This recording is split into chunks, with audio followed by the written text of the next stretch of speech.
And the whole multitude of them arose and led him to Pilate. And they began to accuse him, saying, We found this fellow perverting the nation and forbidding to give tribute to Cæsar, saying that he himself is Christ, a king.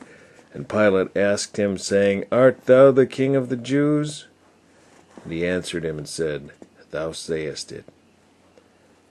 Then said Pilate to the chief priests and to the people, I find no fault in this man. And they were the more fierce, saying, He stirreth up the people, teaching throughout all Jewry, beginning from Galilee to this place. When Pilate heard of Galilee, he asked whether the man were a Galilean. And as soon as he knew that he belonged unto Herod's jurisdiction, he sent him to Herod, who himself also was at Jerusalem at that time. And when Herod saw Jesus, he was exceeding glad, for he was desirous to see him of a long season, because he had heard many things of him, and he hoped to have seen some miracle done by him. And he questioned with him in many words, but he answered him nothing. And the chief priests and scribes stood and vehemently accused him. And Herod, with his men of war, set him at naught, and mocked him, and arrayed him in a gorgeous robe, and sent him again to Pilate. And the same day Pilate and Herod were made friends together, for before they were at enmity between themselves. And Pilate, when he had called together the chief priests and the rulers and the people, said unto them, Ye have brought this man unto me as one that perverteth the people, and behold, I have examined him before you, and have found no fault in this man, touching those things whereof ye accuse him. No, nor yet Herod. For I sent you to him, and lo, nothing worthy of death is done unto him. I will therefore chastise him and release him. For of necessity must release one of them at the feast. And they cried out at once, saying, Away with this man, and release unto us Barabbas, who for a certain sedition made in the city, and for murder was cast into prison. Pilate, therefore, willing to release Jesus, spake again to them. But they cried, saying, Crucify him, crucify him. And he said unto them the third time, Why, what evil hath he done? I have found no cause of death in him. I will therefore chastise him and let him go. And they were instant with loud voices, requiring that he might be crucified. And the voices of them and of the chief priests prevailed, and Pilate gave sentence that it should be as they required. And he released unto them him that for sedition and murder was cast into prison, whom they had desired, but he delivered Jesus to their will. And as they led him away, they laid hold upon one Simon a Cyrenian, coming out of the country, and on him they laid the cross, that he might bear it after Jesus. And there followed him a great company of people and of women, which also bewailed and lamented him. But Jesus, turning unto them, said, Daughters of Jerusalem, weep not for me, but weep for yourselves and for your children.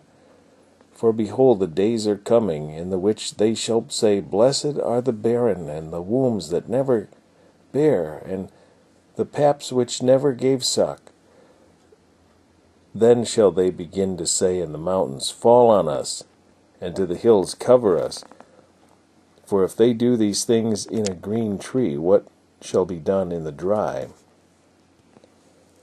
And there were also 2 other malefactors led with him to be put to death. And when they were come to a place which is called Calvary, there they crucified him, and the malefactors, one on the right hand and the other on the left. Then said Jesus, Father, forgive them, for they know not what they do. And they parted his raiment and cast lots. And the people stood beholding, and the rulers also with them derided him, saying, He saved others, let him save himself, if he be Christ, the chosen of God. And the soldiers also mocked him, coming to him and offering him vinegar, and saying, If thou be the King of the Jews, save thyself. And a superscription also was written over him in letters of Greek and Latin and of Hebrew, "This is the King of the Jews." One of the malefactors which were hanged railed on him, saying, "If thou be Christ, save thyself and us." But the other answering rebuked him, saying, "Dost not thou fear God, seeing thou art in the same condemnation? And we indeed justly, for we receive the due reward of our deeds, but this man hath done nothing amiss." And he said unto Jesus, "Lord, remember me when thou comest into thy kingdom." And Jesus said unto him, "Verily I say unto thee, today thou shalt be with me in paradise." And it was about the 6th hour, and there was a darkness over all the earth until the 9th hour. And the sun was darkened, and the veil of the temple was rent in the midst. And when Jesus had cried with a loud voice, he said, "Father, into thy hands I commit my spirit." And having said thus, he gave up the ghost. Now when the centurion saw what was done, he glorified God, saying, "Certainly this was a righteous man." And all the people that came together to that sight, beholding the things which were done, smote their breasts and returned. And all his acquaintance and the women that followed him from Galilee stood afar off, beholding these things. And behold, there was a man named Joseph, a counselor, and he was a good man and a just.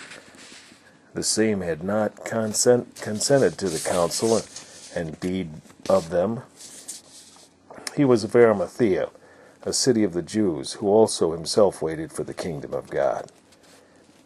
This man went unto Pilate and begged the body of Jesus, and he took it down and wrapped it in linen, and laid it in a sepulchre that was hewn in stone, wherein never a man before was laid.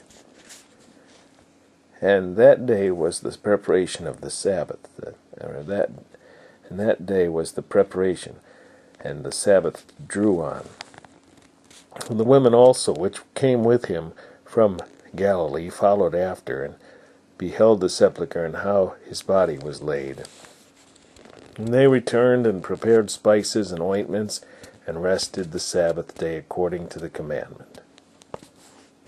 How come it says, "Surely this is a righteous man," instead of "surely this is the Son of God"?